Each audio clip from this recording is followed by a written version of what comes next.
Hello colourful people from colourful world. ನಾವು ಇವತ್ತು ನೋಡ್ತಾ ಇರುವಂಥ ದೇವಸ್ಥಾನ ಆಂಜನೇಯ ದೇವಸ್ಥಾನ, ಅಂಜನಾದ್ರಿ ಬೆಟ್ಟ. ರಾಮಾಯಣದ ಮಹಾಕಾವ್ಯದಲ್ಲಿ ಉಲ್ಲೇಖಿಸಿರುವ ಪ್ರಕಾರ ಅಂಜನಾದ್ರಿ ಬೆಟ್ಟವನ್ನು ಹನುಮಂತನ ಜನ್ಮಸ್ಥಳವೆಂದು ಪರಿಗಣಿಸಲಾಗಿದೆ. ಹಿಂದೂ ಧರ್ಮದ ಪ್ರಕಾರ ಹನುಮಂತನು ಅಂಜನಾಳಿಗೆ ದಣಿಸಿದನು, ಅದರಿಂದ ಹನುಮಂತನನ್ನು ಆಂಜನೇಯ ಎಂದು ಕರೆಯಲಾಯಿತು.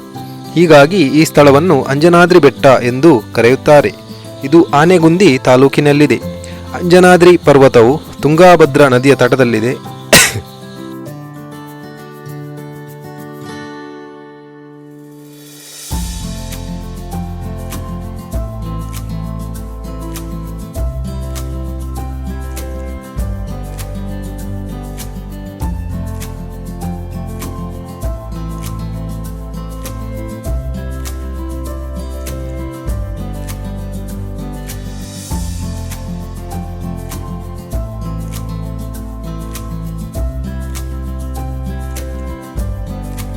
ಬಹಳಷ್ಟು ಪ್ರವಾಸಿಗರನ್ನು ಕಾಣಬಹುದು. ಸೂರ್ಯಾಸ್ತದ ವೀಕ್ಷಣೆಗಾಗಿ ಪ್ರವಾಸಿಗರು ಅಂಜನಾದ್ರಿ ಬೆಟ್ಟಕ್ಕೆ ಬರುತ್ತಾರೆ.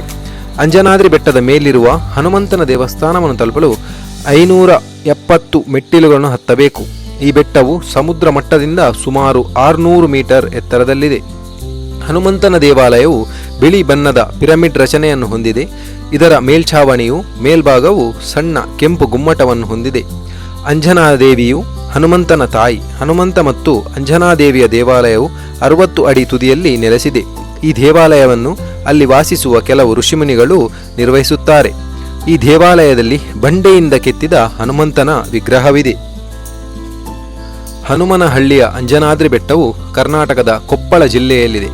ಕೊಪ್ಪಳವು ಕರ್ನಾಟಕದಲ್ಲಿರುವ ಒಂದು ಐತಿಹಾಸಿಕ ತಾಣವಾಗಿದೆ. ಕೊಪ್ಪಳವನ್ನು ಕೊಪ್ಪನಗರ ಎಂದು ಕರೆಯಲಾಗುತ್ತಿತ್ತು.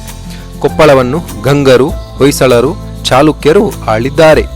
ಅಂಜನಾದ್ರಿ ಬೆಟ್ಟದ ತುದಿಯಲ್ಲಿ ಹನುಮಂತನ ದೇವಾಲಯವೂ ಇದೆ.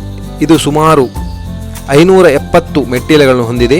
ದೇವಾಲಯವು ಬಂಡೆಯಿಂದ ಕೆತ್ತಿದ ಹನುಮಂತನ ವಿಗ್ರಹವನ್ನು ಹೊಂದಿದೆ. ಸಮೀಪದಲ್ಲಿ ರಾಮ ಮತ್ತು ಸೀತೆಯ ಗುಡಿಗಳು, ಅಂಜನಾ ದೇವಾಲಯವೂ ಇದೆ. ಈ ಸ್ಥಳವನ್ನು ಪುರಾಣಗಳಲ್ಲಿ ಕಿಷ್ಕಿಂಧೆ ಎಂದು ಕರೆಯಲಾಗುತ್ತಿದೆ.